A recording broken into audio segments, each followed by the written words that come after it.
Welcome to the Locker, episode 57. I'm A White. Got my man V Styles down there, man. A tough day for us in Big Blue Nation. Man, yeah. To say the least, brother. To say the least. Um, yeah, bro. This is hard, man. This is hard, bro. It's like so many layers to this, I mean, for me, it does. That I came to Kentucky with Slar, class '93, so that hurts. It hurts that he's a teammate, a warrior. It hurts that on another sim that we the same age. We have kids. I can't fathom, bro, how his kids and then his wife is feeling. It's like, dude, it's just so it hits hard, man, when you're the same age and a guy like that whom fought so hard. He fought like he played. I mean, that when I came in, I'll never forget, bro. I'm looking at Slur like, are you tight end? Like he wasn't a big dude, man. And to see what he did in his career at the size he was at, bro, it's now I'll say when I saw him in the weight room, the first time I saw him in the weight room, I'm like, okay, now I understand why he's a guard. He was a beast, bro. Right. Yeah, man. Go ahead. No. I'm good. It just seeing the picture, bro, it just brings up emotions, man. It's tough, man. You say that, man. I got a call early this morning, like extremely early this morning, talking about it, and I was like, and it's funny that I went through the same thing with my dad, and we just both lost a teammate in Quentin McCord a little while ago, Right? But we knew Quentin McCord. I knew Quentin McCord was sick for a while, and it's funny when they asked me about it, I was like, no, man, that dude last freaking time I seen him, this dude was fighting. Like, he graced me. I asked, hey, what's going on, man? How you doing? Like, in general, how you doing? But I want to know how you doing. And he just blow by that, hey, man, how's the family? And give me a strong hug. And I'm like, People worried about this dude, man. This dude ain't got no worries. So it just kind of, besides swiped by the whole deal was just, that's the thing that really hurts me. Because, like I said, I knew when I went through this with my dad, it was coming. But to see a warrior like that, and when I had my struggles as a freshman, redshirt freshman, and he was a star center, man. That, him and Billy Jack, the combination on the snaps, he always, come on, youngster, hey, come on, kid, and like, why are you worried? But it wasn't I got to worry about myself. He just always concerned, about us being the team and me being engaged, man. So we're gonna introduce a couple people, man. Because I don't want this between me and you. And yeah. Please, man. We know we got the guy who brought him here, man. Let's introduce. Let's bring him into the fray. Hey, Coach Curry, how you doing? How's it going? Great. I'm great till this morning when I got the call because.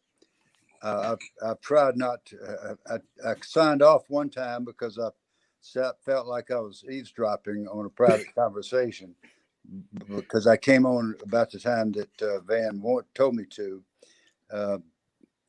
And so then I came back in a minute or two ago. But even though I was told by the experts about this kind of cancer, I was told exactly what was probably going to happen with John. I was in touch with him a good bit. Just like I heard you just describe, you never could get him to talk about anything negative, nothing, ever. Always positive, always upbeat. And so I got it in my mind, he's going to beat the odds. He's going to keep going a long time with this stuff. And then suddenly I got the call that he was last night he was in the hospital, not expected to live, and this morning that he had passed away. And when you get my age, you get a lot of these calls, and hopefully God prepares us for but never when it's somebody with this kind of spirit and this kind of grit who's only 45 years old. And as Van pointed out, with young children and a great family and a great future, it just has to ask God to help us to understand. And I don't understand.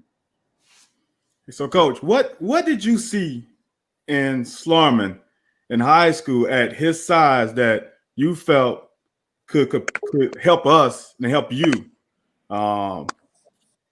succeed? Because he was undersized. I saw the same thing you did. How long did it take you to figure out that he was going to be a player? Not long. Not long at all. And then I can't remember the specific details of this, but in general, I know this is correct. Either he tore his knee up in the spring and we were told he wasn't going to be able to play in the fall, or he injured his knee right at the end of the season and we were told he couldn't come to spring practice by the orthopedist. It doesn't matter which of those circumstances, but when it was time to tee it up, he was full speed. He had rehabbed it. The doctors were scratching their heads. They had never seen anything like it. And that's how he lived his life. He did everything. I mean, he graduated with a degree in math. Right. Think about it. I mean, I wouldn't walk in a math class with a bunch of math majors. But he just set a very high bar for himself. And then, like you say, when he got in the weight room, he began to gain the kind of strength that allowed him to be an outstanding player.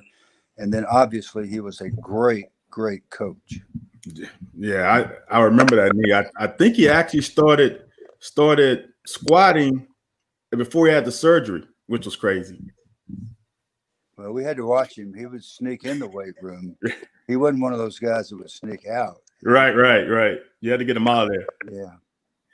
He was special. And Coach Curry, you did a great job of bringing John into the program and letting him do his thing and orchestrating the offense, and you handed him over to another great coach that did a great job with the offensive line, although he moved him to guard and he wasn't center anymore.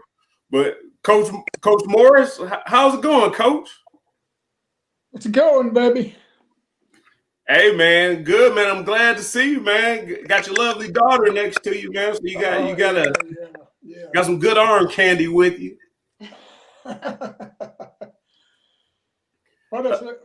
So I know it's been emotional for a lot of people. I know you were pretty close, just like Coach Curry. We're pretty close with Schlar. We call him Schlar Daddy. Did you have any thoughts when you first got the call? I know I had to take a 5-minute pause when I got the call, to actually calculate what I was being told.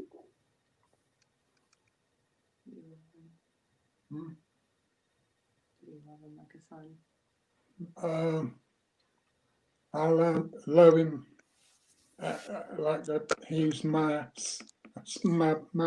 son. You said he was one of the greatest linemen you ever had. Yep. Hey, and I know he appreciates you, Coach. Yeah. I hope so. I posted a video on Twitter of when we were on the goal line against Tennessee, and like I said, Coach Curry knows the same thing. He wore 2 knee braces, old raggedy jersey, just throwback, like most of us youngsters wanted to have the wristbands on and all the towels. And man, John just went out there looking like a throwback player, man. But and people on Twitter were like, "I've seen that play," but John washed the backer into the defensive tackle and watched everybody like 5 to 7 yards to the left. And I was like, wow, man. And I don't know. Go ahead. Oh no, I just think I think John got a lot of appreciation because we got a lot of people in the weight room waiting to say something. So it's kind of evident. And I'm gonna let you and Coach Curry sit around because I know you guys have been around him a long time, and you guys can, appreciate the things the guys are gonna say. We're gonna let some guys in and I'll make their comments to get out. But I'm gonna let you and Coach Curry sit in and endure what they got to say. And I know this face is probably familiar to both of you guys. It's hard to keep him quiet if you didn't give him the ball, but you guys orchestrate the offenses where he can get the ball from time to time. Yeah. What's up, Yeesh? How you guys doing? We'll be better, brother. Yeah. Hey, you know what? This is the day that the Lord has made. So regardless of how we feel, we should rejoice and we should still be glad in this day because we were all blessed to be around John at any part of our lives because he definitely made me better. He made the coaches better, and he made all of his teammates better. And it wasn't just necessarily all the grit that he gave you as a football player, because he gave you everything. He gave you toughness. He gave you discipline. He gave you attitude. He gave you hard work. He gave you everything. But what he gave you was a big smile, and there was always hope. So I say again, this is the day that the Lord has made. So we should definitely rejoice and be glad in it. I like those words, brother. Well, did you know, John? Oh, well, John is, when we got there, 6.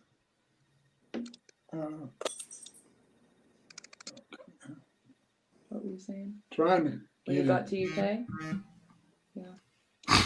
6 surgery. 6 surgery.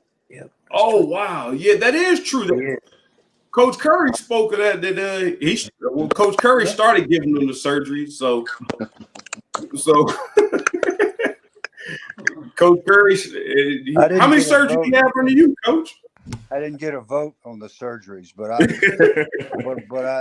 John promised us he would be back faster than the orthopedist predicted, and he did it every time. Was that good for him? I hope so. We all.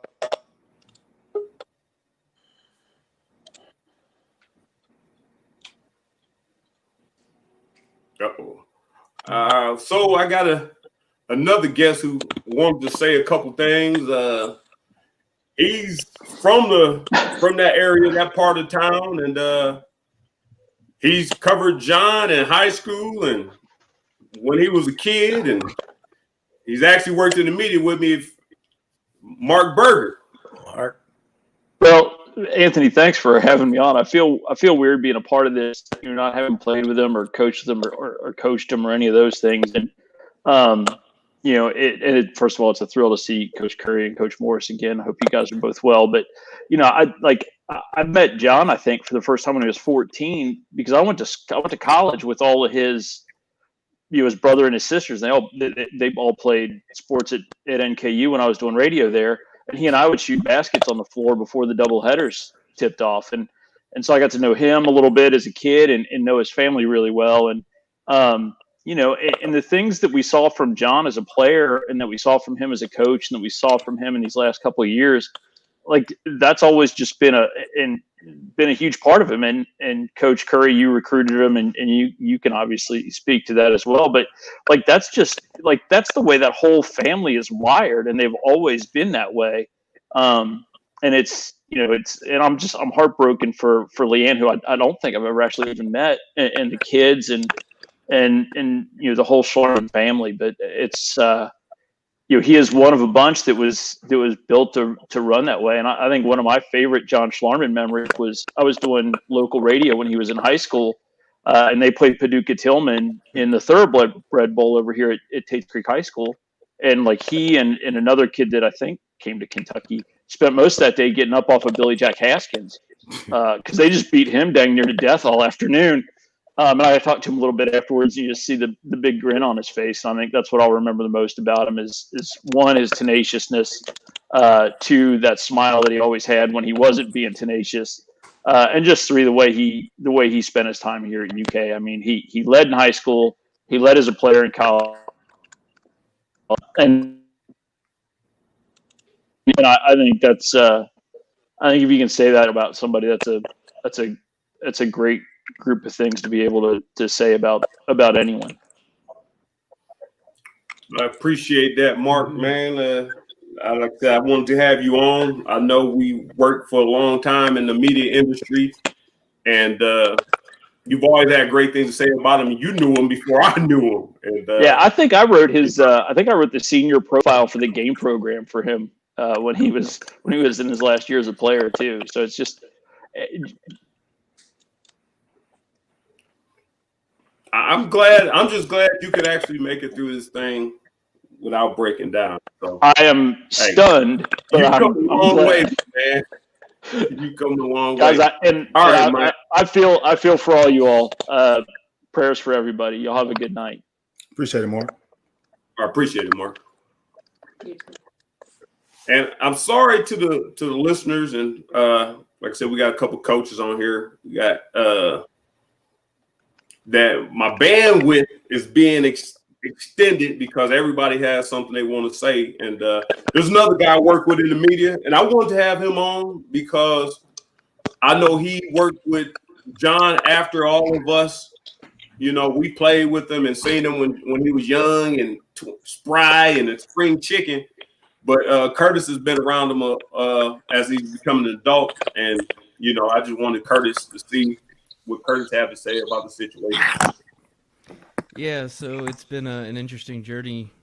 Me kind of knowing him, it was through media, and now I work for the UK Sports Network, so I got to some more time with him at various instances and being behind the scenes a little bit more, and you can just kind of know that you could just feel all the respect from the current team, and you guys as his former teammates and coaches have laid it out so eloquently, but now the guys that he's coached up, you can kind of see it being passed on through them, and the impressive young men he's built as players and as coaches is a testament to his legacy. And you know, he was always so gracious with his time when you wanted to talk about stuff, and he would always try to downplay himself as a motivating factor for the team.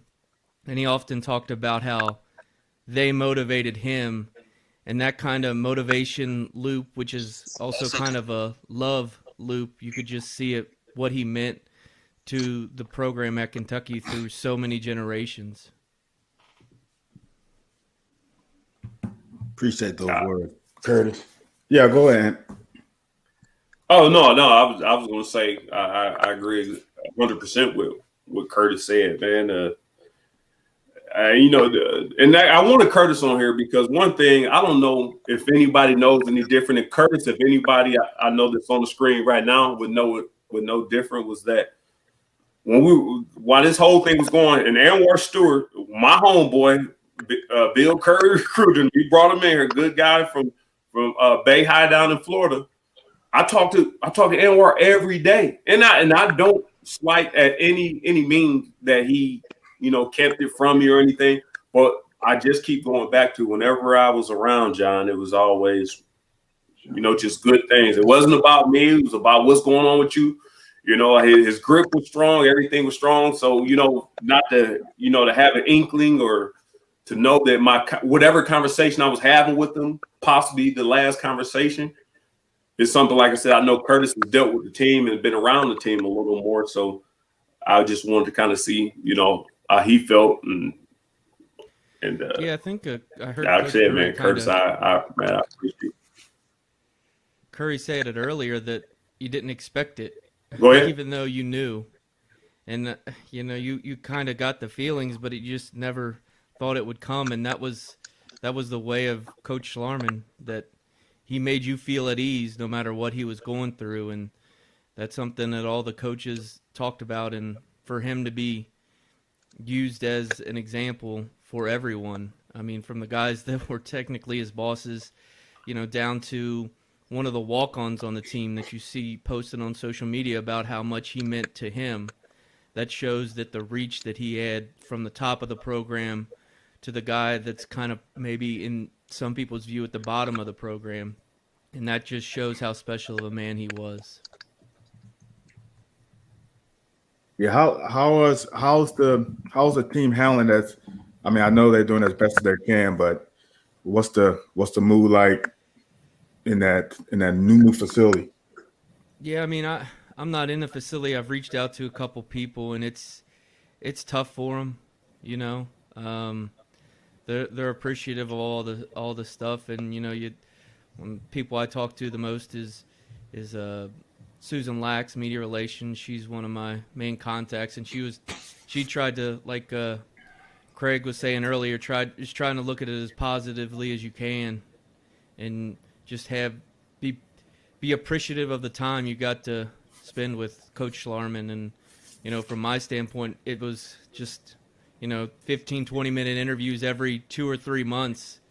And now looking back, those are special times for me. And I wasn't as close to him as anybody else on this screen, but he was able to touch my life in those shorter times. So I can't even imagine what everybody else is going through. Right. All right, man. I appreciate you joining us, man. I appreciate for your insight, man. And just keep plugging along, man. Do it like John. That's my. I've been hashtagging that for about a month now, man. Just do it like John, man. Go to work, keep your head down. Don't worry about nothing but your job, like he did. Thank you. Yeah, you can't feel sorry for yourself, man. That's the thing I went through. Feeling sorry for myself this morning. I'm like, nah, that's not what John would want. Oh my. How you doing, LT? LT Hey, Ward, man. Now let's see that Coach Curry's here and Coach Morris is there. How you guys doing, man? Man and A-Dub. It's it's a tough night, tough day, I should say, for Kentucky football, for the family of Kentucky football. I know we on John Schlarman's it's being able to remember John in this positive way. I know me and John came in together, of course, in '93. He was part of that class of freshmen. I mean, out of the state of Kentucky, there was 10 freshmen who were recruited by Coach Curry and his staff to be able to be a part of a great program that we were focused in on at the time. And we played Kentucky football all-stars together and made all-state together in high school. So kind of built a relationship early before we even came to college.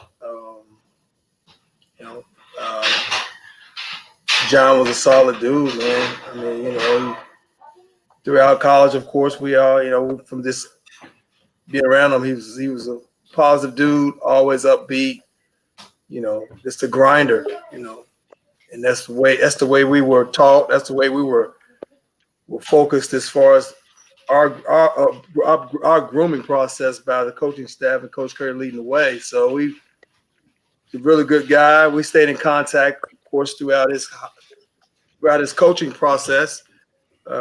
We stayed in contact together, and we swapped information here or there, encouragements back and forth with one another, and even in his process and when he first got diagnosed during the summer of 18.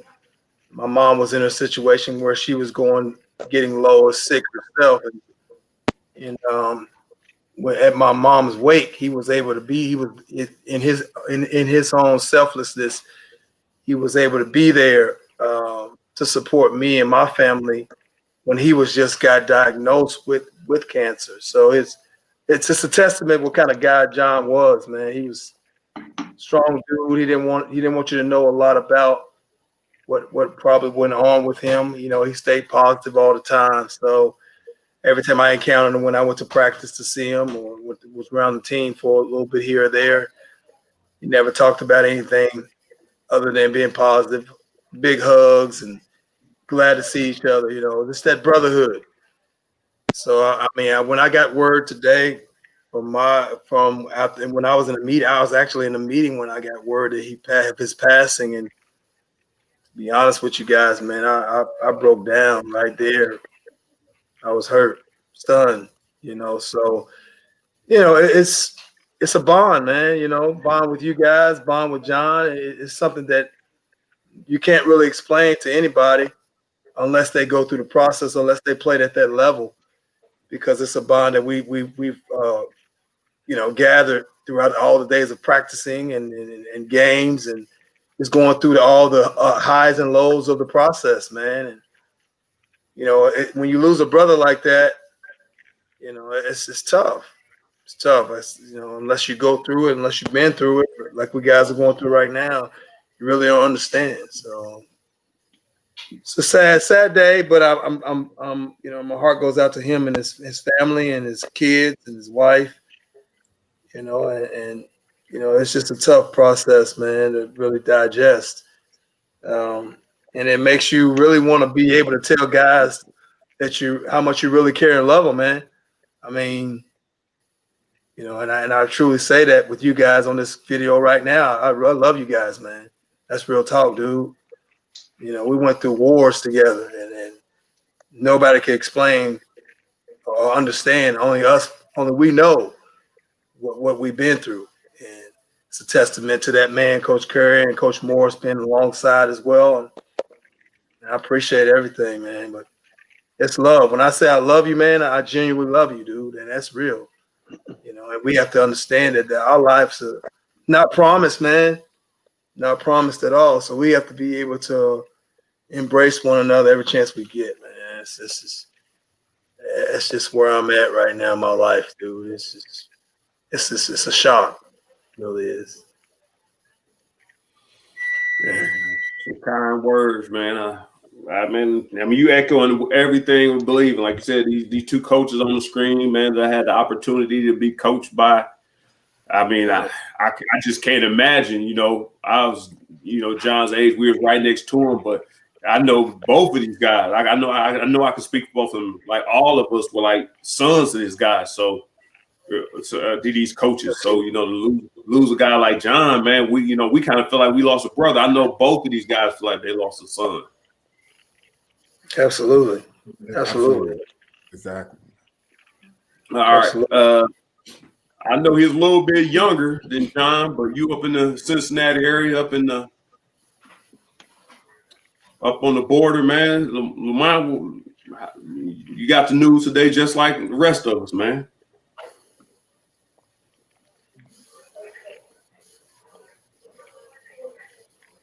You hear us, LA? Yeah, I was at the office when I heard, and I had to, I closed. Yeah, I'm here. Can you hear me? Yeah, you good. Can you hear me?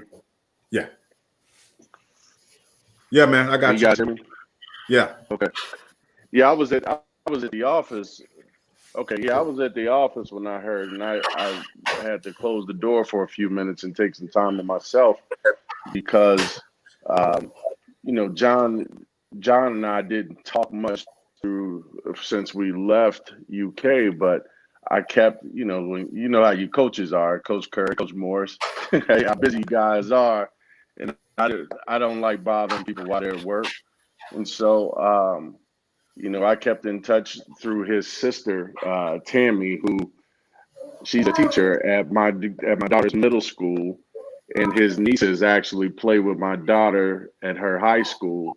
So we've I kind of got to see where he came from in terms of his background, and his family, the Schlarmans, are super people, and it's only right that they created a super intelligent man in John, and it was kind of hard, man. I reached out to Tammy and told her that I was praying for John, his family, and them as well. But it's a tough thing to go through. He was definitely a leader.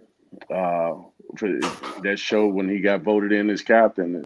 He was voted in as one of our captains our senior year, our last year playing ball, and that's just a testament to who he was. I think he had maybe 3 or 4 knee surgeries while we were in school, and he still played. Like, who does that? I couldn't even imagine doing that, but he continued on. He trooped on. He looked like RoboCop out there with both knee braces on, but hey, he got the job done, and that's what we needed. And we not only needed his leadership, but we needed his heart. And he damn sure gave it every night, every day, every weekend. You know, he always gave it. Yeah, that was one guy that, coming from where I come from, that I can look in the eye and know that he was ready. It wasn't no hesitation, wasn't any, some guys you can hear that, you can see that apprehension. No, man, that was not in John. Look him in the eye, man, he was ready to go. Hands down. Yeah, he's one of the few, like I said again, I he's one actually of the, got to see him. The 2013 season, in the 2013 season, when I worked with the team, I got to see him work with the guys firsthand, and they loved him, respected him, and appreciated him for what he did. I think he was a lot like you, Coach Morris. He didn't get on them or get in their faces, but he was more so, like he would pick them up. He would pick them up. He wouldn't talk about him. He wouldn't talk down to him. He would always pick them up. And that's one of the things that I kind of observed from, I guess, from a close distance. But at the same time, you hear the guys talk, and some coaches may get dogged behind the scenes. But he wasn't one of those coaches that anybody talked bad about, because he was always that kind of guy who was very likable, very approachable, and he had a sternness to him, but it wasn't a he had a sternness to him, but it wasn't an arrogance or it was more so of a frustration, because he knew they could do it, and once they found that out, they picked it up and they kept pushing, but. I think he had today was a tremendous loss for not only UK, but humanity. He was a great human being. Absolutely. Facts, man. Absolutely. No doubt. I'm on. I ain't heard from Lance Mickelson in a minute, but I want to say this before we even go any further, because I work in the media here locally. And people have talked about after the Missouri game, how did they feel about maybe they thought the team played off because John wasn't there. Is it a completely another situation if I know this man is dying? So the things I said, if a player's injured, like I said, the coaches here have seen this guy go through surgeries and bounce back. I'm thinking he's fighting through cancer. He's showing up at practice every day. But I think it's absolutely beat. I mean, only because we're in the locker, I feel more sorry for the team now, especially the offensive line, who has so many accolades and so much prosperity thrown at them before the season started, and they have to go through this. I just thought that he was going through treatment and was fighting it, and he was fighting. But to know that this guy was at this stage, I just don't know how these guys can go on every day, knowing that your leader, the guy you talk to every day, because most of us, you love your coach, but your position coach, you have a certain bond with. Yeah, that's true. I just wanted that to be true.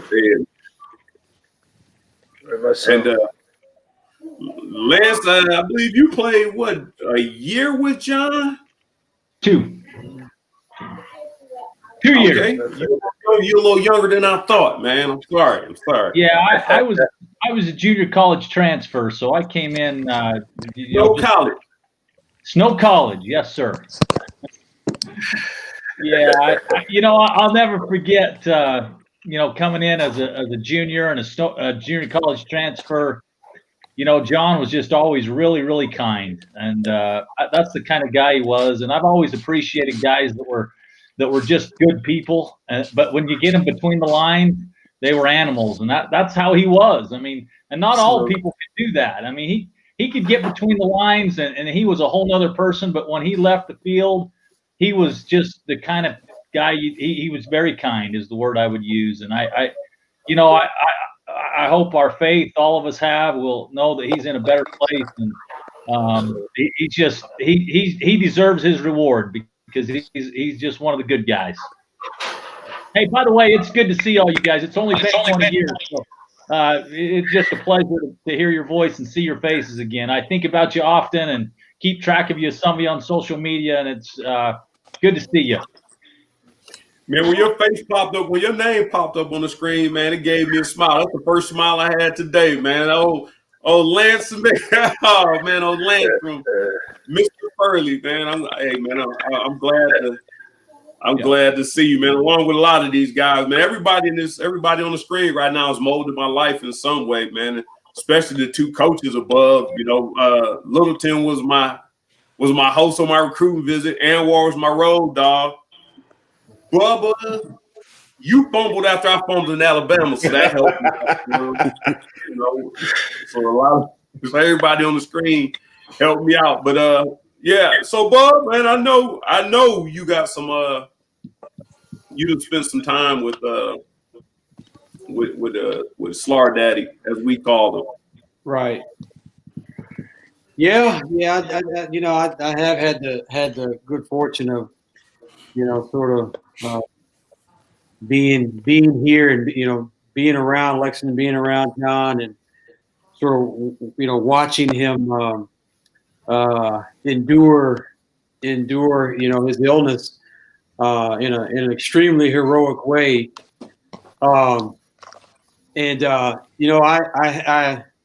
had a chance to talk to John a couple of weeks ago, and it was sort of by happenstance, but I had a chance to connect with him, and as soon as I saw him, and he wasn't in a great place, and I could tell, he and his wife Leanne were together, and John was. I could tell he wasn't feeling well, and as soon as I saw him, obviously we connected immediately. But the first thing he said was, he asked me about my son, who's playing football right now, who John was pretty integral in getting him on UK's radar. He may have an opportunity to walk on next year, depending on numbers. But I came to John to talk to John about John. How are you doing, brother? And the first thing he says to me is, hey, man, how's Trey, man? I'm so happy to see he's doing well in football.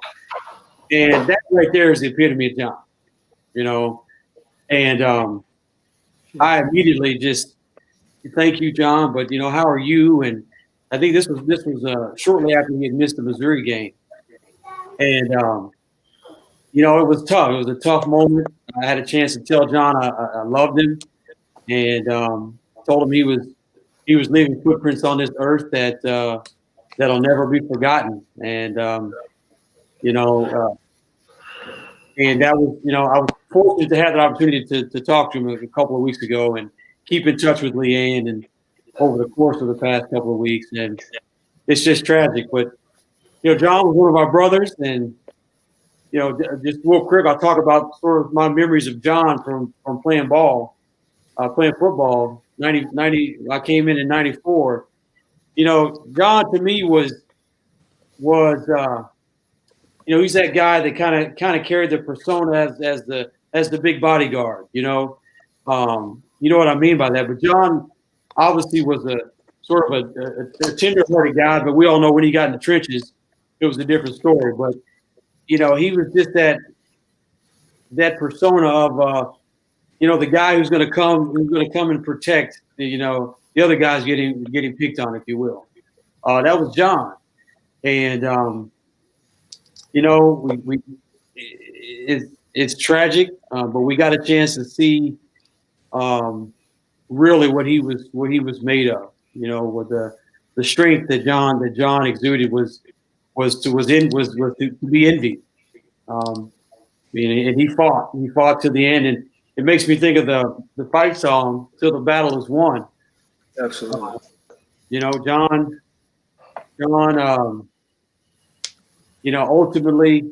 Ultimately lost the battle, but in our eyes, John won that battle.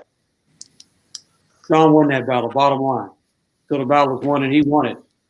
And that's what sticks with me on this day right here is John won the battle.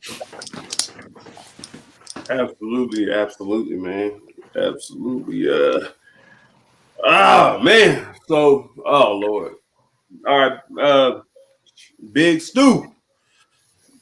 Man, been in the I talked to you last night, man. You could have gave me an inkling. You could have let me know something, man. You could have helped me prepare, man. It's been a rough day for me all day just from the surprise aspect, man. Yes, absolutely. Well, it was a surprise to everybody. I'm not sure if you guys know, but everything happened like probably around 12:30 last night or this morning. So and it happened really fast. And it's just been rough, man. It's been rough at the facility, the guys, the coaches, everybody's taking it really hard. You guys talked about Schlarman and what he meant. We talk about him. He's the ultimate, Kentucky Wildcat. Dub, you remember we all came in when we all came in, and we sat there and we watched these guys, and we competed against these guys day in and day night, and we were like, who is this dude with those old school elbow pads, and his nose is freaking bleeding, and it's 2 days and 3 days, and man, he's just grinding, and it was just one of those things where we talked about War Daddy, and you know, me and his locker is right beside each other. And a few weeks ago before, he started to decline a little bit, I shared the story with the guys today in Bible study. We're sitting there and we're talking, and he's like, Stu, man, I'm tired, man. I'm tired, and I'm like, Sloan, I'm like, do you remember back, when I first got here in 95, I was like, how how you earned the name War Daddy. We always called you War Daddy. We always, you was tough as nails. I was like, if anybody can, overcome this, it's you. A guy like John, like, dude, you guys don't understand, like, he missed not one day at work. He would fly to Houston, come right back. He would go to doctor's appointments, come right back. He would go do chemo and come right back. And, that's just one of the things, like, everything that you guys are talking about, those are the same things that, the players and the coaching staff, we talk about. He was just a freaking heck of a guy. And I was telling the guys today, like, look, from now on, we can't complain because he never complained. And he went every day, Right. to freaking coach his butt off. He was there, smile on his face, always was, what's going on? How's the family? And that's just who he was. He didn't want nobody to know how he was feeling or how he was really doing. And, Absolutely. that's John. That's John, and that's who he is. And that's why, I told my guys today, I'm not going to settle. I'm going to coach my butt off just like I have been. I'm going to find another gear because that's what John did. And, he established this big blue wall that that's him. He's the big blue wall. And, all those guys, the players, they love him, man. They love him for everything. And he taught them a lot more than just football. He taught them about life. And that's what it's about, man. It's about us reaching these guys, day in and day out, and just trying to get these young men to become grown men so that, when they're out of school and they graduate and, they have families, they're able to take care of their families and do the right things. Absolutely, Well man. said. Absolutely. Absolutely, man. I appreciate them. I said this. I just, like I said, I feel a little bit more relieved to know that I didn't fall on my duties of checking up on the brother. Right. That you said it was kind of a sudden thing because that's what I keep telling everybody. Every time I've seen him, he met like Bubba said, looks like, you know, he's been through some struggle. Like he's laboring, you know, through the process. But the heart, and like you said, the first thing you ask him anything about himself is redirected right towards you and your family. How is your well-being? Don't worry about me. How is your well-being? And so, you know, that's why it took me so much by surprise to know that, you know, that this had to happen today, when I felt like I feel we had many more years. You know, I mean, it was going to be a struggle, but I felt like you said, like he was a warrior or a smart daddy. I figured we had some, you know, some more fight in him. Yeah, he fought a heck of a fight. Now I'm gonna tell y'all that right now he did, and you know, and I'll also tell you guys this, that you know he's at peace. He's at peace, and just like you guys just talked about him always directing something. At the end of the day, he wanted to make sure that Leanne, that she was fine. Yeah. And you know, he just wanted to make sure that his wife and his family was fine. And I just want y'all to know that we're gonna take care of that family. We're gonna take care of them. We're gonna take care of him. And it is sad, man. He's just a heck of a guy. And you know, everybody across the league has been very supportive, man. And I mean, how can't you? Because it's just been nothing but great things said about him. And I'll be honest, like I told you guys, I mean, it's hard. It's really hard. Like, it wasn't a dry eye in Bible study this morning. I mean, it was rough, man. It was really rough. And I tell y'all what, Coach Stoops, man, he's just doing a heck of a job with trying to, you know, comfort everybody and just doing the right thing as a leader and a leader of this team, man. Coach Stoops is doing an awesome job, man. So, you know, it's this weekend is going to be rough on Vandy. It's going to be rough on Vandy because, you know, coming off this bye week and what Coach Schlarman has meant to us, I think, you know, of course he's looking down on us, but man, I think you guys will see you'll see a different team come this weekend.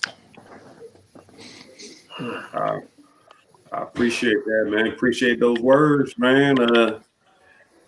And we actually everybody we talked to played with John at some point, and you know, had some impact from a parallel level or coaches above him.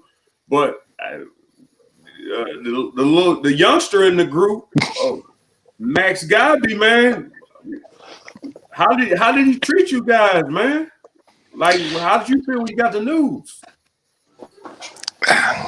Schlarman was an offensive lineman. Schlarman's a giant. That's the best way of describing him. And when you had a coach that was just so authentic and genuine, and truly he kept the game of football within the meeting room, the practice field, and the game field. He would coach you. He would coach you hard.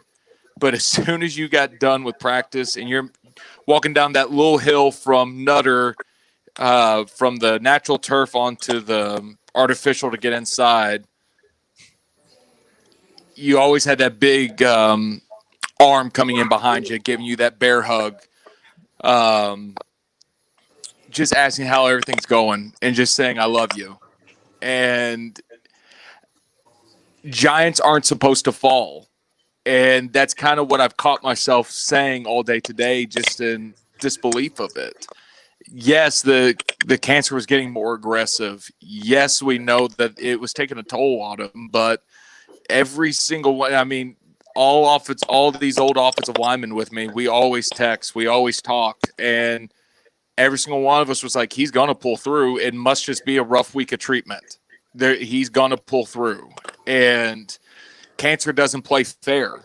And this morning, I'm holding my newborn this morning, and I just go to set him down for a second, finally get me a cup of coffee, and I get a call from Zach West letting me know what had happened, that Coach Schlar has passed. And I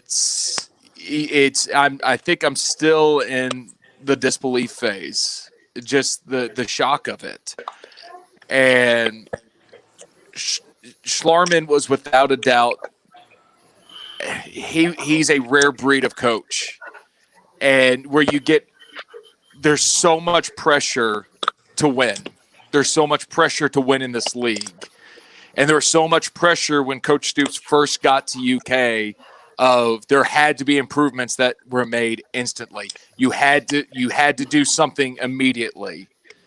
And Schlarman never got into that. He came in as that high energy guy. We met him at a 9 p.m. meeting on a Sunday when him and Neil Brown first came in, and the dude was already on a double XL coffee, chomping that gum as hard as humanly possible. And I'm like, holy piss, is this him or is this the coffee talking? Is this the level of intensity that we're going to be dealing with as players? And I love how everyone keeps saying the same thing about his coaching style, because that's how it was. He'd be chomping that gum and he'd be like, guys, down 28-0, hell, it happens. Gotta keep going. You gotta keep playing. You gotta keep going. Adversity's gonna hit you like that. So we're gonna go back out there. We're gonna play. I mean, it was never a panic moment. Never. It was always, we're gonna go back out next drive and we're gonna play the game that we play, and we're not gonna fall behind schedule. That was always it. And he coached every player the same, from All-American Drake Jackson to Bunchy Stallings All-American to zero-star walk-on Max Godby. He coached every single guy the exact same, as they were going to be guys that were hitting that expectation to win, and that expectation that he set for everyone on the offensive line. There's truly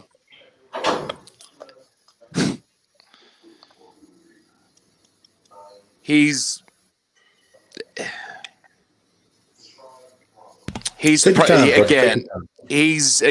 the most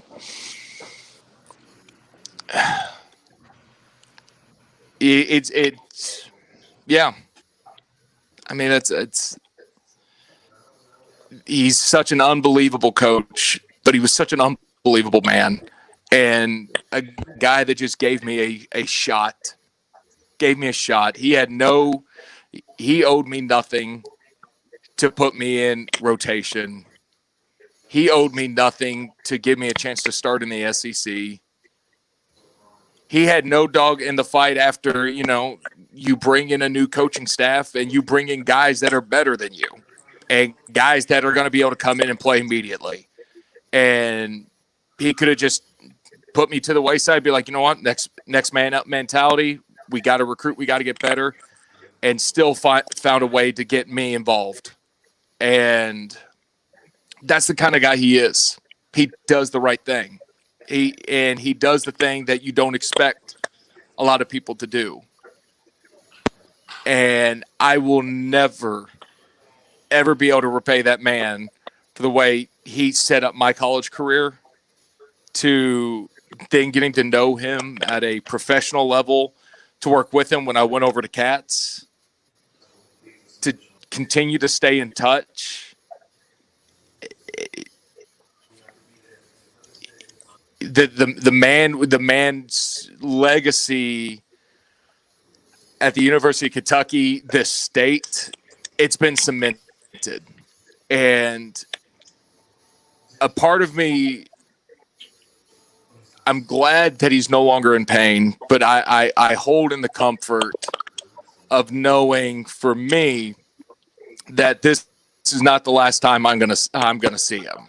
I know that he is in a so much better place, and I believe the faith that we shared, we're going to see each other again. And at that point, it's going to be an amazing party. At that point, Hey, you better get ready to get 25 up downs. He's absolutely right though, man. Johnny had that's what, like I said, when I was a youngster, man, I was licking my wounds, man. Man, John grabbed me by the back. Hey, man, come on, youngster, man, come on, kid. That's what he's calling. Come on, kid. I'm like, all right, man. Oh, you black over there giving me the business, man. But I had a couple guys, man, didn't know if they was gonna make it through a session, so they didn't really they couldn't. But I did have one dude, one special guy who sent a video that he wanted to be acknowledged that he couldn't make it. So I'm going. I haven't viewed it yet either. So here we go. Hey, what's up, fellas? Sorry I can't be on here live with you guys tonight. My kids have a couple basketball games that but I didn't want to miss the opportunity to be on here with you guys and to share a few words about John and my Sorry, hold on. As our teammate, as our friend.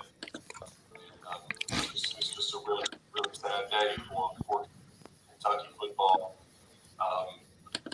For anyone who knew John in general, his family, his friends, his teammates, his players, coaching staff at Kentucky.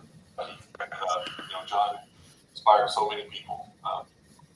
He inspired us as teammates each and every day. We got a chance to go to practice with that guy and go to war with him on Saturdays and play football at the highest level in the SEC football.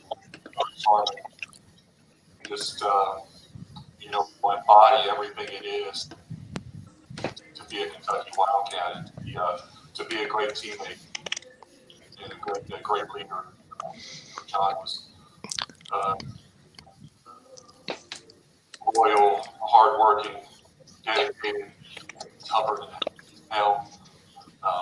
Everything you want in a teammate. That was John Schlarman. And I know you guys will attest to that as well. But John is one of those guys that like I say, he's influenced so many people. He touched so many lives of since he's become a coach, at Troy and here at Kentucky, and all the players that have come through this program. John has had a huge impact on their lives. Just did an unbelievable job in recruiting and developing players that once he got them on campus here, and inspiring them, to not only be better football players, but be better men. And at the end of the day, that's what it's all about. And, John's going to be missed. I'm going to miss him dearly. Know John for over 20 years now, and have so many great memories, with John and with you guys as well, and so many unbelievable times in the locker room after big victories. When we beat Alabama, when we beat Louisville, and just hanging out in the locker room after practices, and talking, and doing stuff off the field together, and just so many unbelievable memories that I have with John that I'll cherish forever. Certainly, I feel awful for John's family, for his wife, his young children.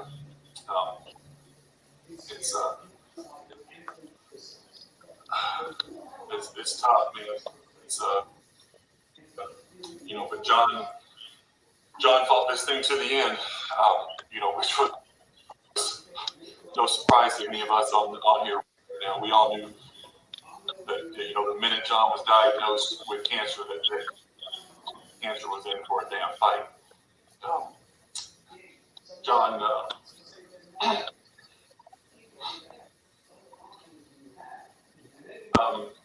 can you imagine, what he was going through, the pain and the chemotherapy and all the stuff that he was you know, fighting through, and the guy still showed up to practice every day, being accountable for his, you know, his players, for the rest of the coaching staff, that they could depend on him still, no matter what he was going through. Personally, you know, he was still on the field, man. He was still coaching 3 weeks ago. When we beat Tennessee down there in Knoxville for the first time in a long time, he was still coaching, you know, coaching his ass off, inspiring guys, and you know, he fought it to the end. You know, I'm proud to say that John was a teammate of mine and a friend of mine, and you know, just like I'm sure you guys are as well. But anyway, man, I hope you guys. Hope you guys. Well, we're gonna end it on that, or we're gonna cut that off of that because yeah, Tim wanted to be a part of it. He had an obligation he wanted to make.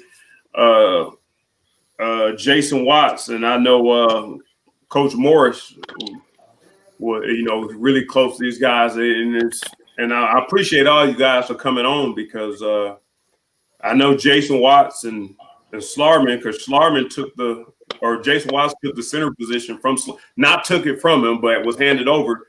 So he was kind of his mentor going into the center position, Jason Watts under Coach Morris, and he didn't think he would be able to. I was going to show our text message back and forth, but I think you guys, most of us, have been through enough that you know, to hear any more, you know, grown guys sobbing and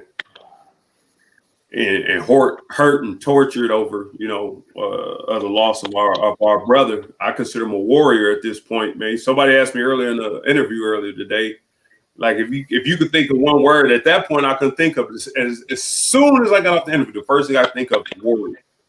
Like there's no sympathy, there's no back down.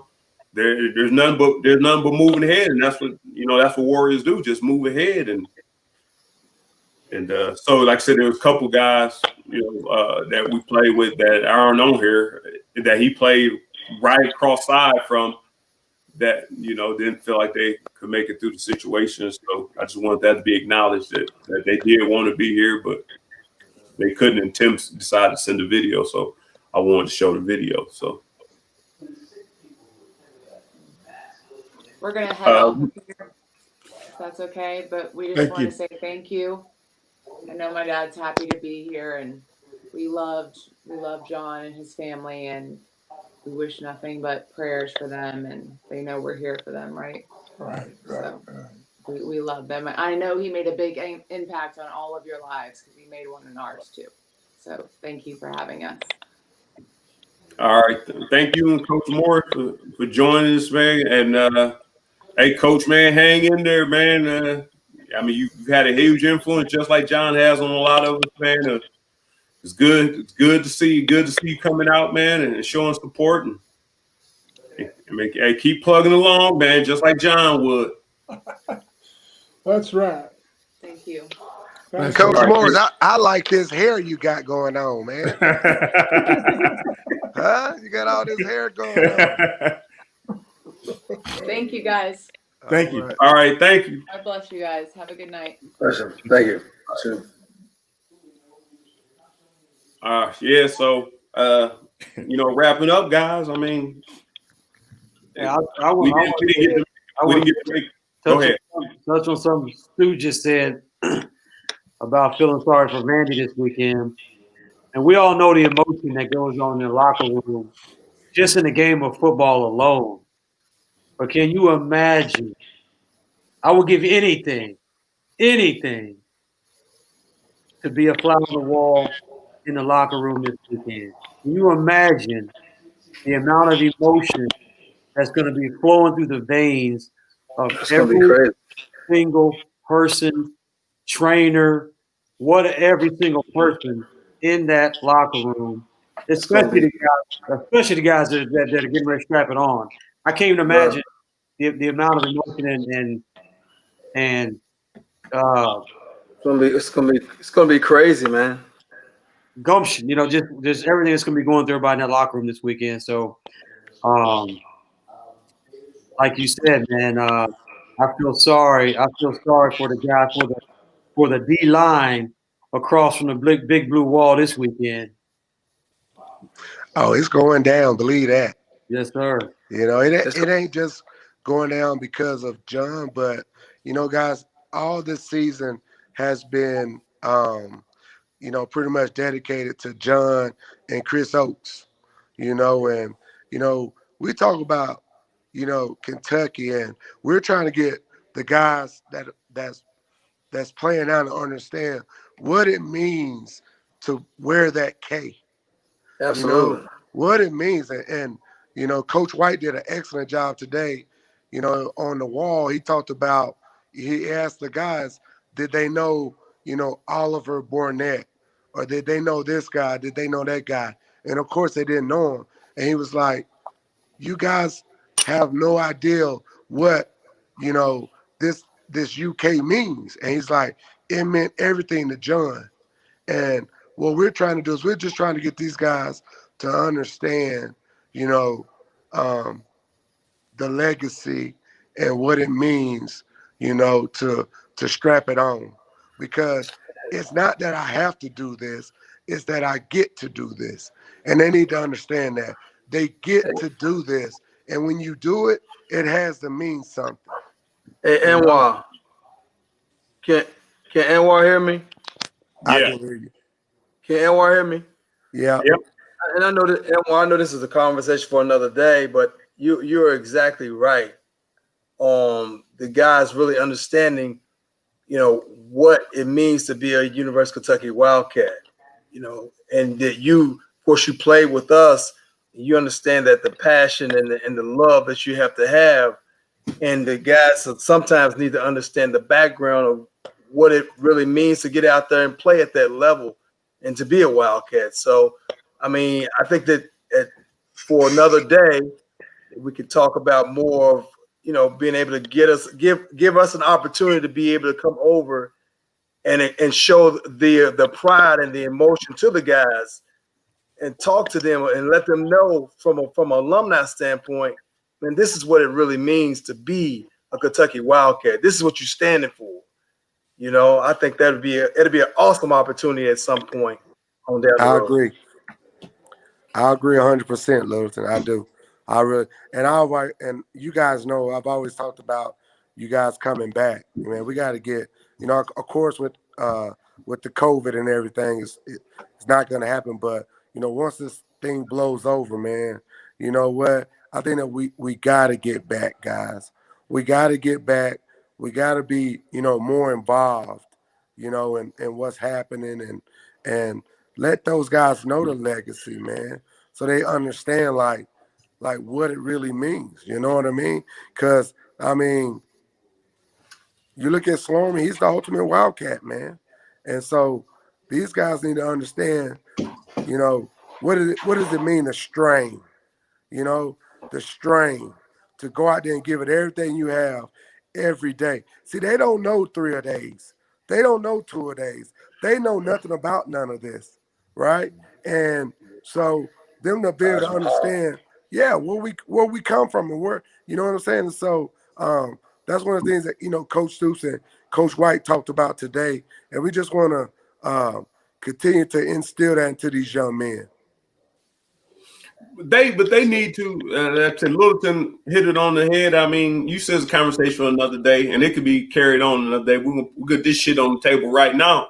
I said we lost a brother who one of the best Warriors from the state of Kentucky, played at the state of Kentucky, coached at the biggest university in Kentucky, led before the season started, had the offensive line on the level to have 3-4 draft picks, potential draft picks, and this guy lays on the line. And like you said, like Stu said, we got MFers going out there every day like shit don't matter. You got Anwar, who done played at that level and done it. And like you said, look, you talking we need to go over there. They did have a program where guys would come back and talk to them, but I don't think these little millennials picking that up. But then you got a guy like Schlarman and Anwar, who both been in the locker room, I'm talking about them played at the highest level. I don't mean played at the highest level because it's Power 5 conference SEC football. Highest level mean every play 100%. They don't want to do that. They don't want to do that. So I mean that we got to get to that level. So that's why I'm happy to Stu saying we're gonna go out there this weekend and we're gonna man, if somebody you ride with ain't able to ride with you for a reason and you have no control over that, man, I gotta ride for you 2 times. Like since you ain't with me, I gotta ride for you, and that's why. I'm happy that Stu saying that's the attitude in the room, and I'm happy that Littleton brought it up. Like these dudes got to know, man, that the grind don't stop. No doubt. This dude flying on planes, taking chemo, and I got family members that been back to chemo and be down for 2 or 3 days. Yeah. Be down for 2 or 3 days, and you coming back coaching? Well, really, you can. I'm gonna put it in. I'm gonna put it in further perspective. When you say John's the ultimate Wildcat, let's really think about this for a second. Hey, White and B, you just talk about flying to treatments, chemotherapy, being weak, etc. But let's drill down to family. Like most people would take knowing that their time is coming to an end, is going to spend their extra time with their family. Right. So if you really put that in perspective, if you have anybody on that team over there right now that questions what it means to be a Kentucky Wildcat, but what it meant for John Schlarman to be a Kentucky Wildcat, just look at the simple fact that his days were numbered and he knew it. And he dedicated his time, not to suggest he was taking it away from his wife and kids, but he dedicated his time to a place where he loved. He genuinely loved. Think about that for a second. You really put that in perspective, that's deep. Yeah, absolutely, Bubba. Absolutely. That's pretty much so. It's on a whole nother level. Absolutely. Yeah, there was an interview that he did, and it's probably gonna come out soon. And Coach Stoops talked about it. They asked him why. Like why? Because a normal person would just like you just said, Bub, would be with their family. They want to live, their last days with their families. And he said the team. He put the team first. And that's who he is, man. That's who he was. It was the team, and it's just amazing, man, that, he just touched so many people, man. I tell you what, nobody can say anything bad about Sloan, man. And I tell y'all what, at the end of the day, Proverbs 22:1 says, a good name is more desirable than great riches. Favor is better than silver gold. And it's about, at the end of the day, guys, when we leave here, I want to be like Schlarman. I want my name to stand bigger than anything else that I've had or established. I want my name to speak volumes, man. Absolutely. And I tell you what, Schlarman did a hell of a job, man. Yeah. Preach. Yes, sir. Yes, Lord. Yes, sir. Absolutely. Absolutely. We got there's a Don been sitting in on the whole thing. I'm not sure if it's somebody under somebody's account. I'm not sure if it's somebody who knows Slar Daddy. I put you on the screen. If y'all see you got your mic, if you got something to say or contribute, you could contribute. I don't know.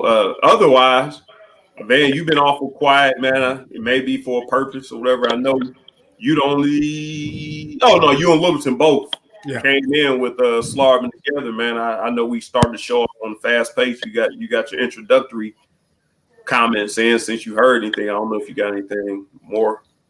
Nah, man, it's just hard, man. That's it. It's just hard.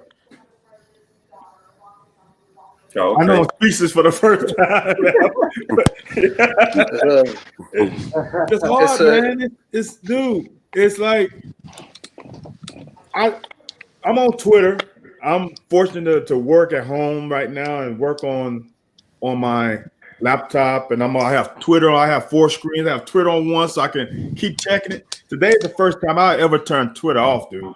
I had to take it in bits and pieces because it was like it's too much hitting me. Yeah. That's it, man. Yeah, it's surreal, man. This whole battle that he had, I remember we were about ready to play Bama. It's 2013, and it was either the Thursday or Friday. I think it was the Friday night meeting.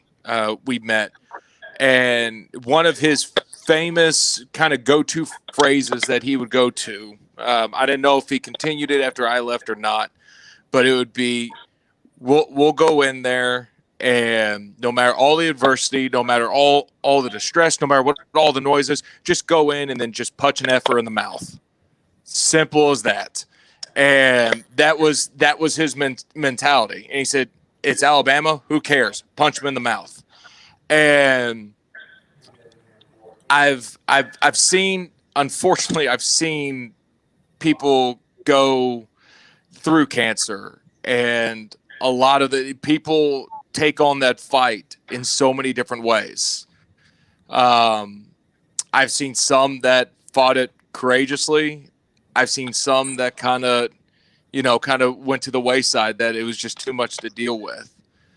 But John, don't get it twisted. John Schlarman did not lose his fight to cancer. He did not lose it. He dictated exactly how he wanted it to go. And he dictated exactly. He looked cancer in the eye, he punched in the mouth and said, "No, I'm living my life the way I want to live it." And that speaks volumes to him, to look that kind of diagnosis in the eye and go, I'm not going to flinch on it. And if anyone, no one else hears any other story about John Schlarman, that's all you need to know right there. Stage 4 rare cancer that, you've got months to live. Screw it. You know what? I'm going to live my life the way I'm going to live it. I'm going to beat it. And to see his fight the way he fought, it's miraculous, because he this fight, he did not lose this fight. He dictated exactly how he wanted to live it, and he did not live in fear of it. Oh, I absolutely agree with you, man. Like I said, I've dealt with the loss of my father. I dealt with the loss of my best friend's father that was sudden. So, this ranks right up there with those things. But with my best friend's father, with my father, and with John, the only thing that I take solace in knowing that I got an opportunity to meet this man and know that that there's good in the world, especially the way the election and things are going in the world now. That there are those people out there. We just need more of them, man. We just need more of them. But yeah, man, I appreciate you guys, man, for stopping in. I want to keep you guys up all night. I probably ain't gonna be able to sleep anyways, man. Ever since I got the news, man, I've just been trying to figure out life, and I know so many people doing so many worse things. To take a guy like this who's molding guys like Max, and sending guys in the right direction. Like I said, Bubs, first thing he had some bubs about his son. I don't know, man. Just selfless people. Well, you guys, man, I'm glad you all took the time to use your platform to celebrate our guy. Like we just pointed out, Schlar Daddy took these last couple of years, man, and he sacrificed his family for the team. Yeah. And that tells me all I need to know. And that tells me that the team, i.e. the team he's coaching and the team he played with us, we owe him. We owe his family. Period. Yeah. Point blank in the story. He dedicated his last month to the team. Yeah. To the team. And that's strong, man. That's strong, that's deep, that's powerful, that's sort of counterintuitive. But to me, it tells me that really truly what that came into this, what that came into Star Daddy, um, and we owe him whatever that means. Whatever we owe him, his family, whatever. I don't know what that means really, but I feel a sense of indebtedness, if that's a word. Yeah, I like it. Stu said that like I said, the University of Kentucky is going to, and I'm not saying I'm leaving it there like, oh, the University of Kentucky is going to take care of it. But Stu said the University of Kentucky is behind it, which means they have full awareness of where he's at financially, where his kids are at education wise, and things like that. But but Bugs, I'm 1,000% behind you. I'm 1,000% behind you. This guy, know people. We all know somebody who go to work and they call off because they hungover. Right. They got a stomach ache. They got a sniffle. Or, their car broke down. You imagine a dude fighting for their damn life, and the first thing you do is get off a plane, go into work, and the coach has got to make you go home. There's just no way, man. There's just no way I just don't understand how. And he didn't fight for a month, 2 months, 3 months, 6 months, 12 months. Dude, 2+ years, man. Same thing, 2+ years? Dude, can't even fathom it. When the doctor's saying that you're going to die, I don't know how many months they gave him originally, but obviously he surpassed that. Dude, and to keep that mindset, bro, it's just, when you know that the end is coming soon. You don't know when it's coming, but you know it's coming. And that's with zero sympathy. It requires zero sympathy. Zero. Like, come on, man. I don't know. I just think I can't cast. I can't cast direction on nobody, and I hate to do it, but I could think of plenty of other people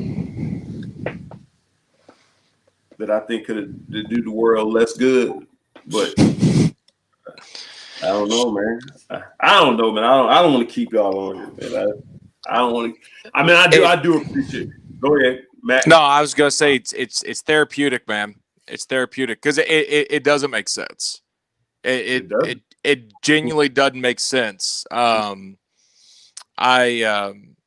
wife, who is my rock, she's a whole lot smarter than me.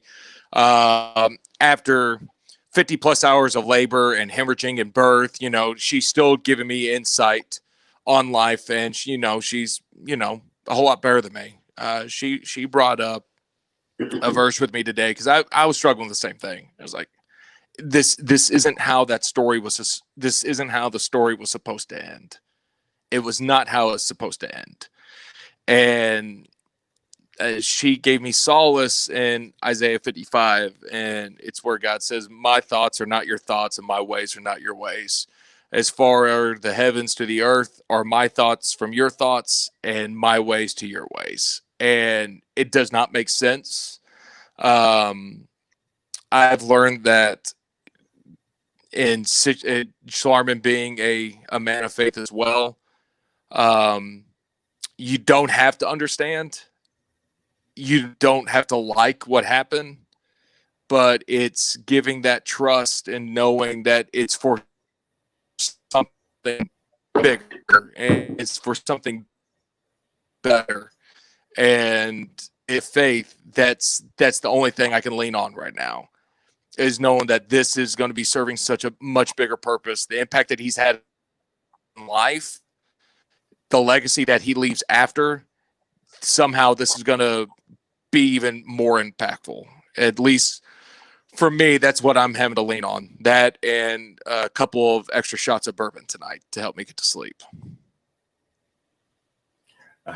Yeah, I can't argue with that. Not one bit. Not one bit. But like I said, like I said, I appreciate you guys, man. I'll keep you posted if I guess got connections around the university. If it's something that we can do to help out, or if anything else comes. And like I said, the one thing I would ask you guys to do, I know his oldest son is a high school football player.